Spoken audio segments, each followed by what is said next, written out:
जय हिंद फ्रेंड्स, आप सभी की हमारे YouTube channel educational Sanjeev classes पर स्वागत है।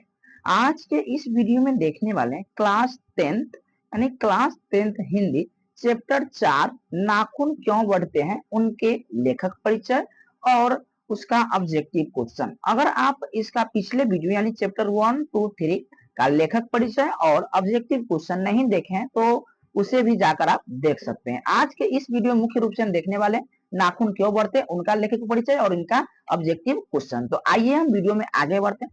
सबसे पहले आपसे पूछा जा सकता है कि चैप्टर 4 का नाम क्या है, तो आपको बताना नाखून क्यों बढ़ते हैं। आपसे यह भी पूछा जा सकता है कि नाखून क्यों बढ़ते हैं पाठ की क्या है, तो आपको बताना है पाठ की विद्या क्या है, तो वह निबंध है। आपसे बताना है कि नाखून क्यों बढ़ते हैं पाठ की विद्या क्या है, तो आपको निबंध बताना है। यहाँ से भी 1 नंबर क्वेश्चन पूछता है।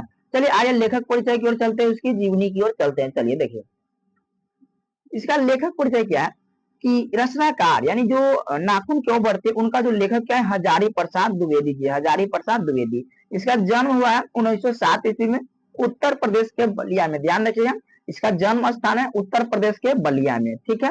अगला क्वेश्चन, इसका मृत्यु कब हुआ था? 1979 में। ध्यान रखिए, इसका मृत्यु कब हुआ था? 1979 ईस्वी में। अगर इसका पूछेगा प्रमुख रचना, तो देखिए इस समय इनका प्रमुख रचना है। प्रमुख रचना हो जाए अशोक के फूल, विचार और वीरतक, सीरीज के फूल, एक कुत्ता और एक मैना और सुर साहित्य, ये सब क्या हो जाएगा? इसका प्रमुख रचना हो जाएगा। तो आप सभी लोग इसे ध्यान से देख लीजिएगा। अगला इंपॉर्टेंट यहाँ पे एक लाइन दो तीन यहाँ पे पॉइंट लिखा हुआ है, ध्यान से देखिएगा। यह पॉइंट जरूरी है। देखिए यहाँ पे पॉइंट है कि आलोक पर्व पर साहित्य अकादमी पुरस्कार मिला था। आपसे पूछेगा नलिन बिलोचन शर्मा का किस पर, तो आलोक पर्व पर उसे साहित्य अकादमी पुरस्कार मिला था। अगला है भारत सरकार द्वारा पद्म भूषण का भी सम्मान मिला था। आपसे पूछेगा कि नलिन बिलोचन शर्मा का पद्म भूषण का सम्मान मिला था या नहीं, तो मिला था। किसके द्वारा? भारत सरकार द्वारा मिला था। अगला है कि लखनऊ विश्वविद्यालय द्वारा डीएल लीट यानी कि उपाधि डीएलएड होता है, डीएलएड की उपाधि कहाँ से किया था? तो लखनऊ विश्वविद्यालय से किया था। चलिए अगला क्वेश्चन, अब इसके ऑब्जेक्टिव क्वेश्चन की ओर देखते हैं, फटाफट देख लेते हैं। आइए अगला क्वेश्चन की ओर चलिए चलते हैं। देखिए आपका यही है, हिंदी गद्य खंड का है, चैप्टर 4 नाखून क्यों बढ़ते हैं। आइए इसको देखते हैं। अगला क्वेश्चन है कि लेखक के अनुसार मनुष्य के नाखून किसके जीवंत प्रतीक है, तो किसके है? पांचवी वृत्ति यानी बहुत सारे क्या था पहले, क्या था कि बहुत सारे पीछे के जो था ना बंदर के रूप का था, यानी हमारा जो हथियार था ना पहले क्या था, हथियार ही हमारा नाखून था। समझ में आ गया ना? अब धीरे धीरे मनुष्य यंत्र का धीरे धीरे दिमाग का प्रयोग करने लगा, जिसके कारण आपका नाखून का प्रयोग नहीं कर पाता है। लेकिन पहले इससे नाखून से ही आपका क्या था, नाखून ही उसका औजार था, उसी से अपना सारा काम, लड़ाई झगड़ा एक दूसरे से करता था। ठीक है। चलिए इसका हो जाएगा लेखक के अनुसार मनुष्य के नाखून किसके जीवन का प्रतीक है, तो पांचवी वृत्ति यानी पिछले यानी पीछे वाला का। चलिए अगला क्वेश्चन देखिए, 2 नंबर क्वेश्चन देखिए।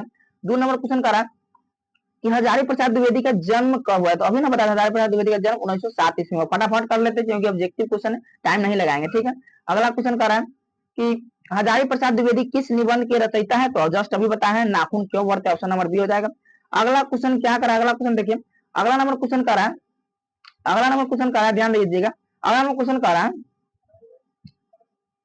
कि आश्चर्य हजारी, उसका नाम था आश्चर्य हजारी प्रसाद द्विवेदी का जन्म कहाँ हुआ है, तो जस्ट अभी बताएं उत्तर प्रदेश के बलिया में। कहा? उत्तर प्रदेश के बलिया में। चलिए आइए अगला नंबर क्वेश्चन देखिए। अगला नंबर क्वेश्चन क्या कहा? अगला नंबर क्वेश्चन कर रहा है कि आश्चर्य हजारी हजारी प्रसाद द्विवेदी जी की मृत्यु कब हुआ था, जस्ट पढ़ा है 1979 ईस्वी में। ऑप्शन नंबर क्या जाएगा? बी हो जाएगा। चलिए अगला नंबर क्वेश्चन देखिए। अगला नंबर क्वेश्चन क्या कर रहा है? अगला नंबर क्वेश्चन कर रहा है कि नाखून क्यों बढ़ते हैं किस प्रकार का निबंध है, तो जस्ट बता ललित निबंध है। क्या है? ललित निबंध, ऑप्शन नंबर सी हो जाएगा। चलिए अगला नंबर क्वेश्चन देखिए।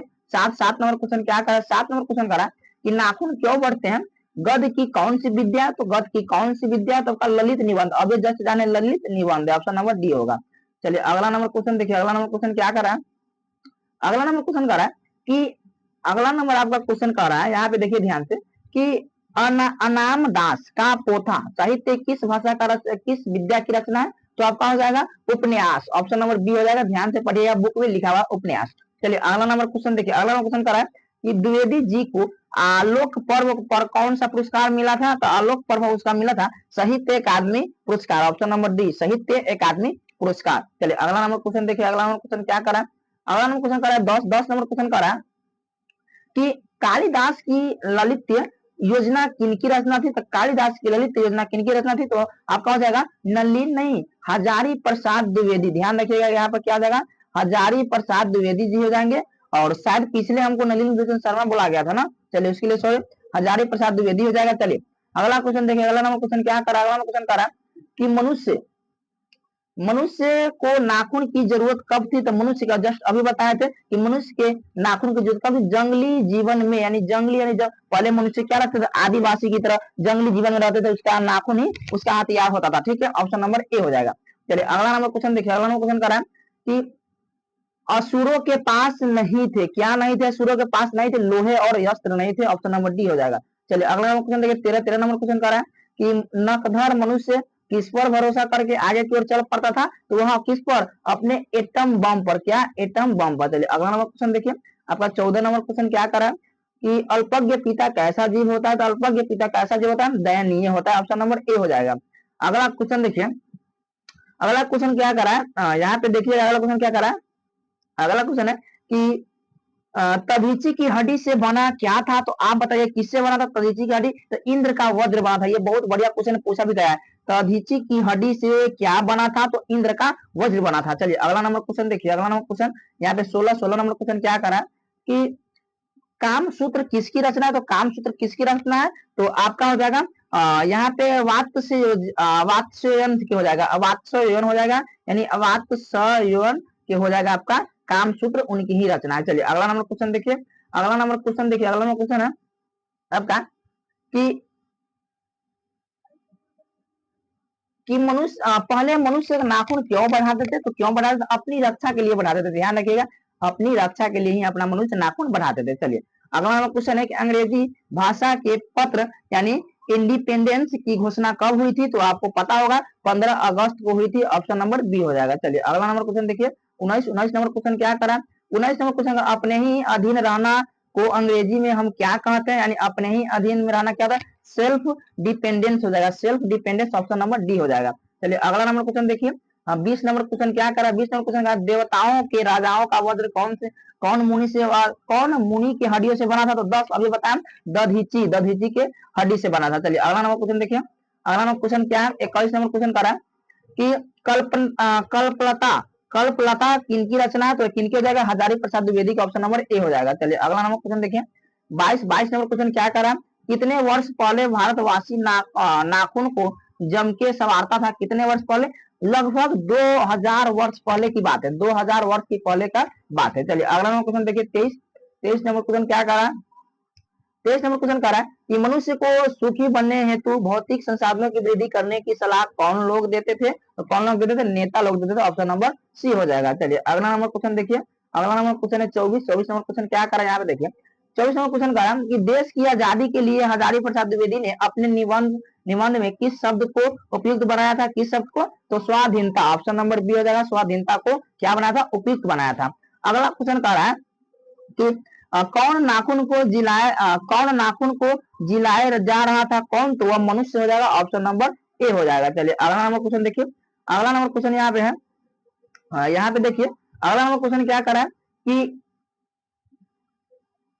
यहाँ पे एक सेकंड रुक जाइए, यहाँ पे देखिए अगला नंबर क्वेश्चन करा कि नाखून क्यों बढ़ते हैं और निबंध में लेखक ने इस किस बढ़े का जिक्र किया है? तो यह किसके? Mahatma Gandhi. Option number C हो जाएगा। चलिए अगला नंबर क्वेश्चन देखिए, अगला नंबर क्वेश्चन को आप देखते रहिए। देखिए 27 नंबर क्वेश्चन क्या करा है कि गौतम ने कहा था कि मनुष्य की मनुष्यता है कैसी है? तो सभी के दुख सुख को सहानुभूति के साथ देखना, यही है। और किसने कहा था? गौतम ने कहा था। चलिए अगला क्वेश्चन देखिए, गौतम बुद्ध ने। चलिए अगला क्वेश्चन 28 नंबर क्वेश्चन क्या करा है कि नाखून क्यों बढ़ते हैं और निबंध में निबंधकार का कौन सा दृष्टिकोण प्रकट होता है? तो कौन सा होता है आपका? बताना है, मानववादी। Option number B. चलिए अगला नंबर क्वेश्चन देखिए, 29 नंबर क्वेश्चन यहाँ पे क्या करा, देखिए 29 नंबर आपका क्वेश्चन करा है कि नाखून क्यों बढ़ते हैं और निबंध की नई पीढ़ी में कैसा भाग जागता है? तो कैसी? तो आपका हो जाएगा संस्कृति आत्मगौरव, संस्कृति आत्मगौरव। ऑप्शन नंबर ए हो जाएगा।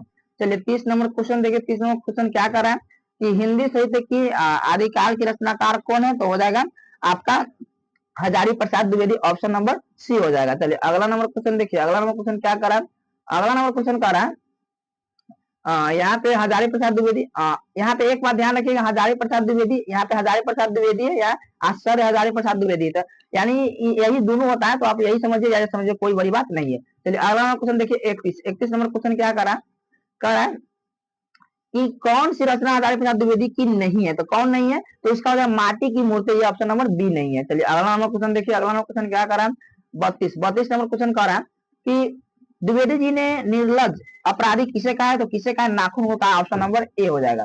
चलिए अगला नंबर क्वेश्चन क्या कहता है 33 नंबर क्वेश्चन कह रहा है कि महाभारत क्या है, तो महाभारत एक पुराण है, ऑप्शन नंबर डी हो जाएगा। चलिए अगला नंबर क्वेश्चन देखिए, अगला नंबर क्वेश्चन क्या करा 24 नंबर क्वेश्चन कह रहा है किस देश के लोग बड़े बड़े नख पसंद करते थे, तो किस देश के लोग, गौड़ देश के लोग, याद रखना बहुत इंपॉर्टेंट ऑब्जेक्टिव है, गौड़ देश के लोग बड़े बड़े नख रखना पसंद करते थे। अगला नंबर क्वेश्चन 35 नंबर क्वेश्चन क्या करा देखिए कि हिरोशिमा कहाँ अवस्थित है, हिरोशिमा कहाँ अवस्थित है, जापान में, ऑप्शन नंबर डी हो जाएगा। चलिए अगला नंबर क्वेश्चन है कौन छोटे नखों को पसंद करते थे, कौन छोटे नखों को पसंद करते हैं, दक्षिणालय के जो लोग होते हैं वो छोटे छोटे न्यो यानी नाखून रखना पसंद करते थे। अगला नंबर क्वेश्चन देखिए 37 नंबर क्वेश्चन क्या कर रहा है कि कौन मनुष्य का आदर्श नहीं बन सकता है, तो कौन नहीं बन सकता है, बंदरिया जो होता है ना, वो मनुष्य का आदर्श कभी भी नहीं बन सकता है। चलिए अगला नंबर क्वेश्चन देखिए 38 नंबर क्वेश्चन देखिए 38 नंबर क्वेश्चन देवताओं का राजा किसे कहा जाता है, तो देवताओं का राजा किसे, आपका इंद्र देवता को कहा जाता है, ऑप्शन नंबर सी हो जाएगा। अगला नंबर क्वेश्चन है यहाँ पे आप अगला नंबर क्वेश्चन को ध्यान दीजिएगा, कह रहा है कि नख किसका प्रतीक है, तो पशुता यानी जो होता है ना पशुता, उनका प्रतीक, ऑप्शन नंबर बी हो जाएगा। चलिए अगला नंबर क्वेश्चन देखिए, अगला नंबर क्वेश्चन कह रहा है कि यहाँ आपका लास्ट क्वेश्चन शायद है कि पृथ्वीराज रासो किनका संपादन है, तो किसका है, आपका हजारी प्रसाद द्विवेदी जी का, ऑप्शन नंबर ए। चलिए अगला क्वेश्चन है कि अशोक के फूल किनकी रचना है, तो आपका दिनकर जी का रचना, ये ध्यान रखिएगा, आप ध्यान रखिएगा। चलिए अगला नंबर क्वेश्चन देखिए, यह आज का लास्ट क्वेश्चन था, तो यह आपका था चैप्टर 4 यानी नाखून क्यों बढ़ते हैं, उनका ऑब्जेक्टिव क्वेश्चन था। आपको कैसा लगा कमेंट करके जरूर बताइएगा। इसका पीडीएफ आपका ग्रुप में डाल देंगे, जो ग्रुप में नहीं जुड़े हैं जुड़ सकते हैं, आपका ग्रुप में ऑल टू ऑल पूरा पीडीएफ डाल देते हैं। चलिए तो वीडियो देखने के लिए धन्यवाद।